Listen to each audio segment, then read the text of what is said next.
रस प्यायला ये माय, रस प्यायला ये.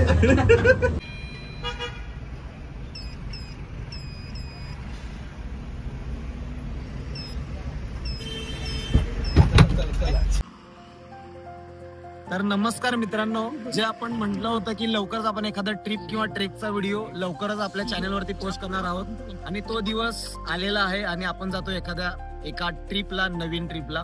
तर जो श्रीवर्धन, हरिहरेश्वर, आरवी बीच आणि जे दिवे आगारचा बीचचा पट्टा आहे तो, त्यापैकी एखाद्या बीच वरती आपण जाणार आहोत. प्लेस अजून फिक्स झालेलं नाहीये, ते आम्ही इन रूट मध्ये ठरवू.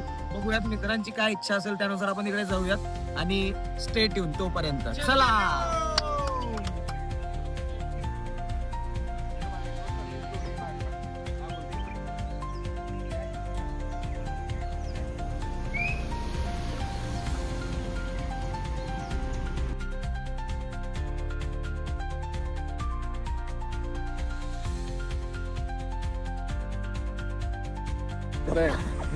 ज्योतिबाला जाऊ. चला, वाटत आहे तर चला. म्हणजे मेन यात्रेचा टाइम होता ज्योतिबाचा. ते खाली गुलाल माखलाय, पाय बुडा लागलाय गुलाला. माझा लागतंय का नाही थोडं तरी इकडं तिकडं लागतं. आला बाबा तरी बी माझं शर्ट खराब झालं, असं मी पोरं छापे मारले होते हाताचे सगळे. माझं टी शर्ट काढलो, आपलेच पोरं मारले होते. टी शर्ट काढलो, झटकलो, सगळं स्वच्छ करून त्याच्याने वडापाव खायला ये म्हणलं माय. वडापाव नको रे.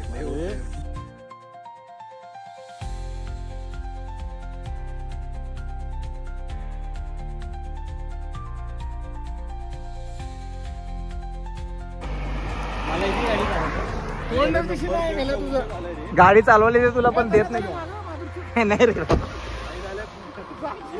मुळशी क्रॉस झाल्यानंतर हा पूर्ण घाट सेक्शन आहे. आता आपण पूर्ण घाट सेक्शन चालू करणार आहे. त्याआधी म्हणून स्टॉप घेतला होता, खाऊन पिऊन घेतलं. गाडी चार्ज झालेली आहे आपली सगळ्यांची. आता पूर्ण घाट सेक्शन आहे. मी थोडंसं शूटमध्ये दाखवतो, ट्राय करतो सिनेमॅटिकमध्ये घाट सेक्शन कव्हर करायचा. चालू करूया.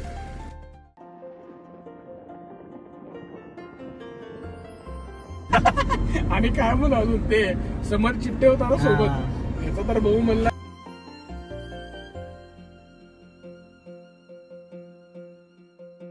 रूप माझे जसे झलक कोकणची ग.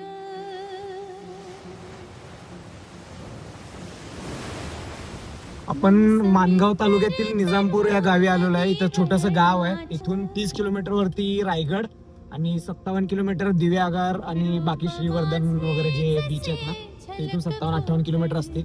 आणि इथून रायगड खूप जवळ आहे, 30 किलोमीटर आहे. तर रायगडचा प्लॅन नंतर कधीतरी करूयात. तर सध्या बीच आहे फक्त, बघूयात. आम्ही दिवे आगारला जायचं ठरवलं, सकाळी ठरलं नव्हतं की कोणत्या बीचवरती जायचं. तर आता मध्ये जरा डिस्कशन झालं आणि आपण दिवे आगार बीचला जातो. आता 57 किलोमीटर इथून जाऊयात पुढं. आणखीन एक स्टॉप घेईल, मग डायरेक्ट बीचला.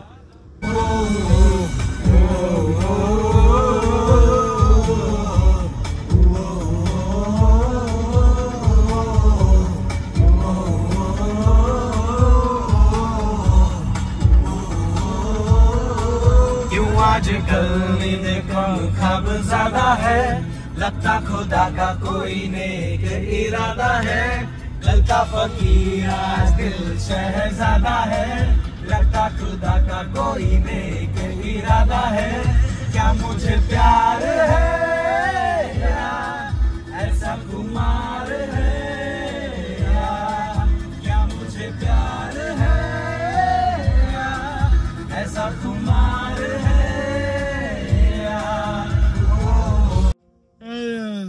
दिवे आगारच्या जवळ आलो आहे आपण.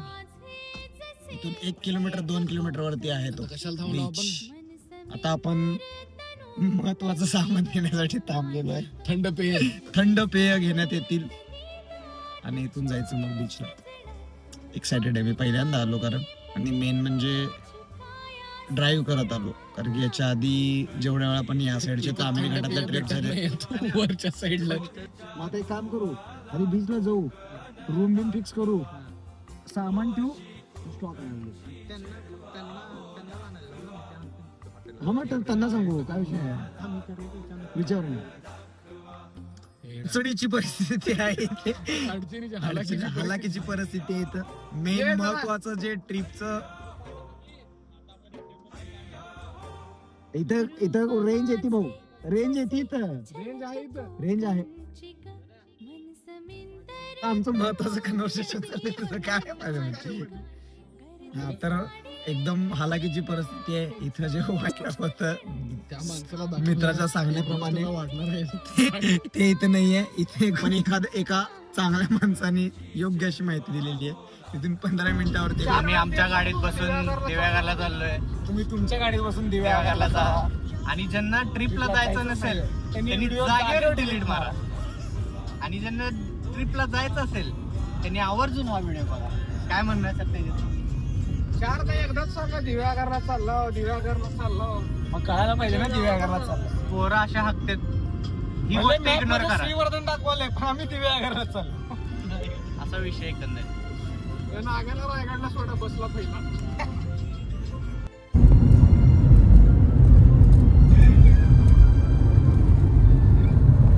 चालू आता 4 वेळा तर ते गाडी हँडल आणि 100 वेळा हेडिंग टुवर्ड्स दिव्यागार.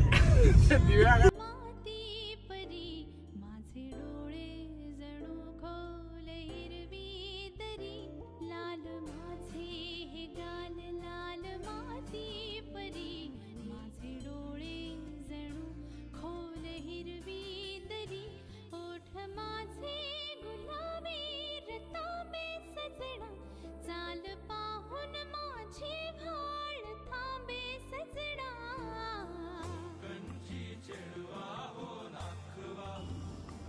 एक फक्त विषय झालेला आहे. आम्ही एक रिसॉर्ट बुकिंग करून येणार होतो पण त्याचं बुकिंग पूर्ण फुल होतं. मग आम्ही ठरलं होतं की इथं कुठं जेव्हा जागा प्लेस फिक्स होईल तेव्हा इथे येऊन रिसॉर्ट वगैरे बुक करायचं. पण आम्ही बुकिंग काहीच केलं नसल्यामुळे आता बघावं लागतं. इथं जवळच ना एंट्री गेल्या एक रिसॉर्ट आहे. आम्ही इथे बघतोय काही बुकिंग्स अवेलेबल आहेत. आपल्याला मोकळा सगळं रिसॉर्ट मोकळा. इथं पण मोकळा आहे का? मग इथं पण मोकळा आहे. 3,500 म्हणतो. 3,500 काय एक रूम एसी. आज सॅटर्डे संडे असल्यामुळं रिसॉर्टला जास्त गर्दी असेल असं वाटलं होतं पण रिसॉर्ट रिकामेच आहेत. सो आम्ही एकदम बीचच्या जवळ नियरेस्ट कोणतं प्लेस आहे का बघतोय रिसॉर्ट वगैरे. तर आपण पुढे जाऊन बघूयात. मागे विचारलं होतं 3,500 रुपये 1 नाईट स्टे आणि एका रूमसाठी 3,500 रुपये सांगतायत. पुढे जाऊन बघूयात. गेस्ट हाऊसेसचा पण इथं ऑप्शन अवेलेबल आहे त्यामुळे एकदा चेक करूयात, बार्गेन करूयात. जे आपल्याला खिशाला परवडेबल आहे ते आपण करूयात. इथं चौकामध्ये आलोय. हा चौक आहे शिवाजी महाराजांचा चौक आहे. महाराजांच्या चौक मध्ये आलोय. त्या नंबर मी हाय पाठवतो. इथं सगळे पर्यटक निवास आहेत. एकदा सगळीकडे बघायचं का? 1-2-4 ठिकाणी बघून. इथं कॉटेजेस आहेत कारण नाही कॉटेजेस आपल्याला परवडतील. कॉटेजेसला थोडं स्वस्त रेट असतं डायरेक्ट हॉटेलपेक्षा आहे का नाही. गुरु माऊली हे असे कॉटेजेस आहेत की एक रूम वाले गेस्ट हाऊस आहे तिथे. हो हे माऊली इथं आहे बघ. आम्ही त्या फॉरेनरला घेऊन आलतो ना रिसॉर्टला त्या घरात. इकडच आहे का? हा सरळ फक्त हळू जाऊ दे मला क्लिक व्हायला पाहिजे. हो असे कॉटेजेस अवेलेबल हे आहेत नाही छोटे छोटे असल्या ठिकाणी. वर राहायचं बाहेर घराच्या वर आहे ती रूम. तिथं राहून टाकू. फक्त रिसॉर्ट हॉटेल बघितलं की त्याचं थोडं रेंज हे असते. आता हे माऊ रिसॉर्ट म्हणून आहे. हे MH12 रिसॉर्ट. मी काय म्हणालो गाडी साईडला घेतो एका ठिकाणी लावून हे इथले सगळे चौकशी करू. पहिला मग तू म्हणतो तिकडे जायचं का?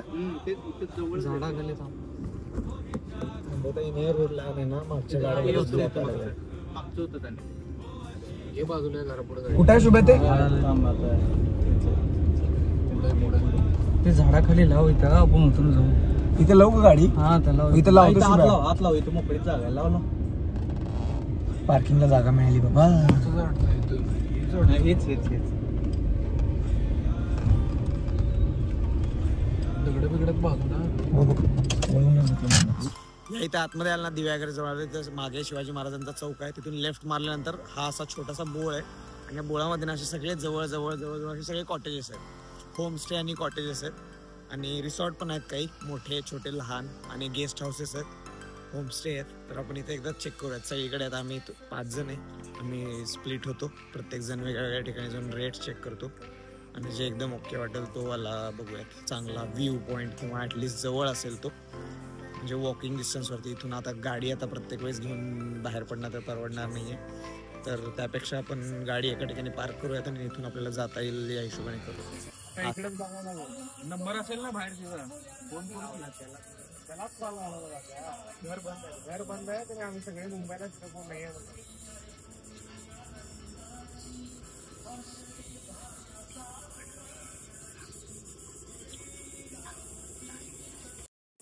नाहीतर सिगरेट घे त्याची पहिला जे विचार 3,000 पर्यंत पहिला विचार लांब आहे ना जरा.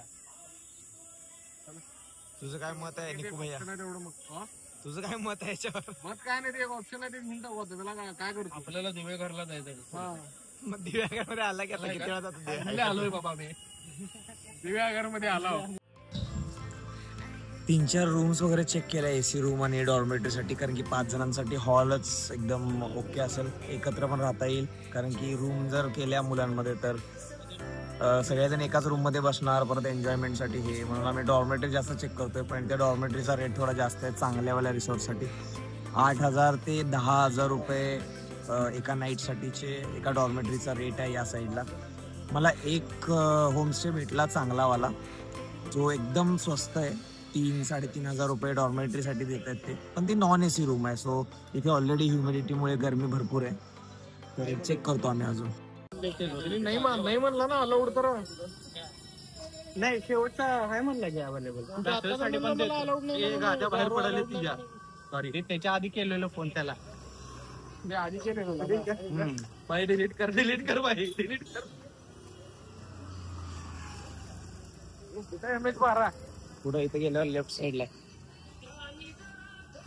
भटकंती येऊन अर्धा पाऊण तास झाला, अजून डिसाइड होत नाहीये रूम साठी कोणते वाले रूम करायचे. रूम भेटायला लागले, पण इथे थोडं रिस्ट्रिक्शन आहे बॅचलर लोकांना. काही बॅचलर काहीतरी सीन झाला होता वाटतं याच्या आधी, सो बॅचलर लोकांना रूम द्यायच्या आधी ते खूप वेळा विचारतात. भरपूर रिस्ट्रिक्शन आहेत, गोंधळ नाही चालणार, ड्रिंक नाही चालणार. आम्ही ड्रिंक असंही रूमवर करणार नाहीये किंवा कुठंच करणार नाहीये, पण नागेश कसा असतोय मी तो बघणार आहे, खरंच बोलणार आहे. इथे आलो MH12, पुण्यावरून आलोय. MH12 रिसॉर्ट मध्ये चेक करूयात काय म्हणते. रूम तर छान वाटल्या, ऑनलाईन चेक करू एकदा समोर.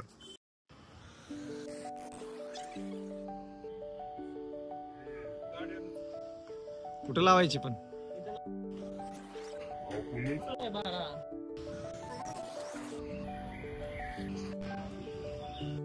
म्हणून म्हणाले आता बीचवर बसायचं.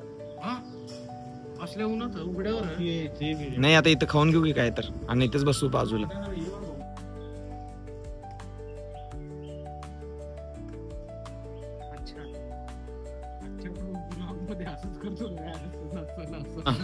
ते नको, लांब आहे ते. इथनं चालत जाता येते, इथे मागच आहे बीच, ते लांब पडत नाही. आता किती पुढे आलो आपण, 1 किलोमीटर तर असेल की. काय करायचं आता त्यांनी फिक्स करू दे, मग जाऊन आणू बॅगा.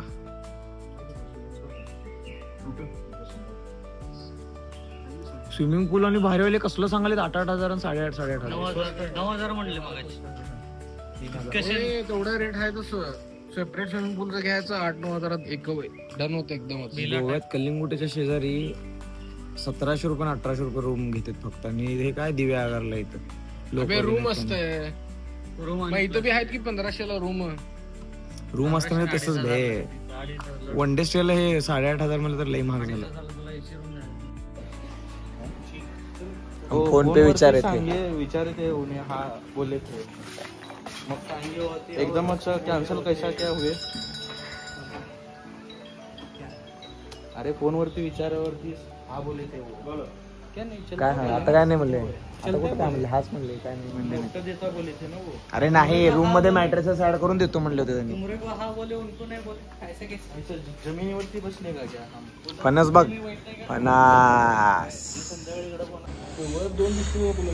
मस्त फणस लागले. हा फिक्स ते मधले 3 आणि इथले 2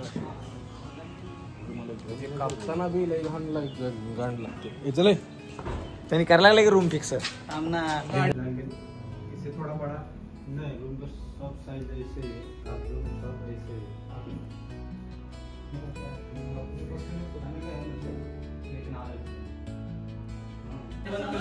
सर्कल बनला तर किती? अरे मी बंद काय केलं बाटल्या सगळ्याच ठेवला. चालू तर वारा यायला गेलं तुला. अबे चालू असल्यावर ते तिथं कुलिंगचं काय नाही खूप स्नॅक्सला छान. स्नॅक्सला एक मसाला भाकरी आहे काय ते मसाला भाकरी. ते दरवाजा उघड. कोणतरी आलं दरवाजा कोण.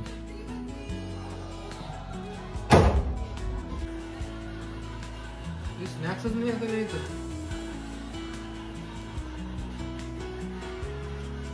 Video started. Let's go.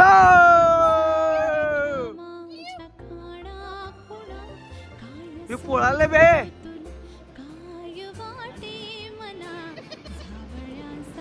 हे नाही काय क्रिकेट खेळायचा.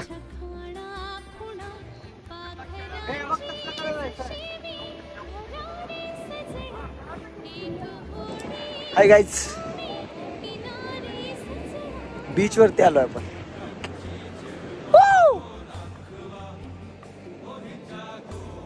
भयानक ट्रॅव्हल झाला होता, त्यानंतर थोडा रेस्ट घेतला कारण की काल रात्रीपासून ट्रॅव्हल चालू आहे.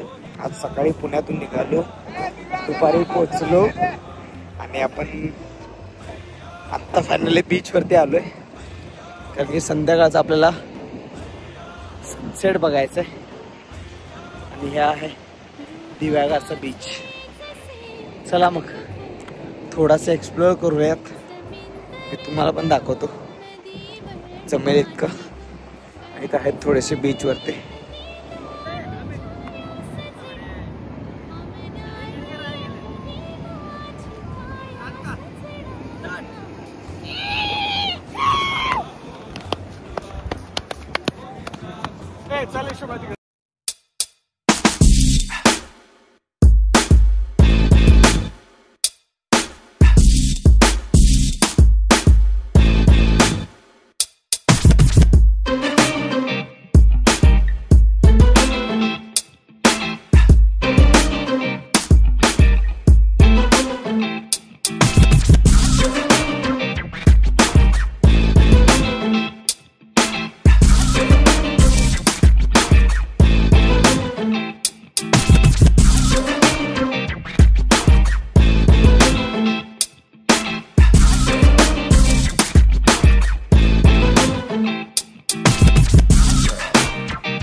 उद्या कुठं सेपरेट पूल असलेली व्यवस्था करण्यात यावी. अध्यक्ष आणि शोल्डर तोडलेले मागे. I am a driver bro. 55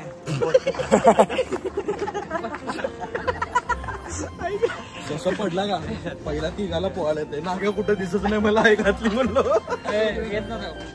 आलं रे. तू दिसलाच नाही तुझा हात. अरे मी ना काय मोकांडी पडलो.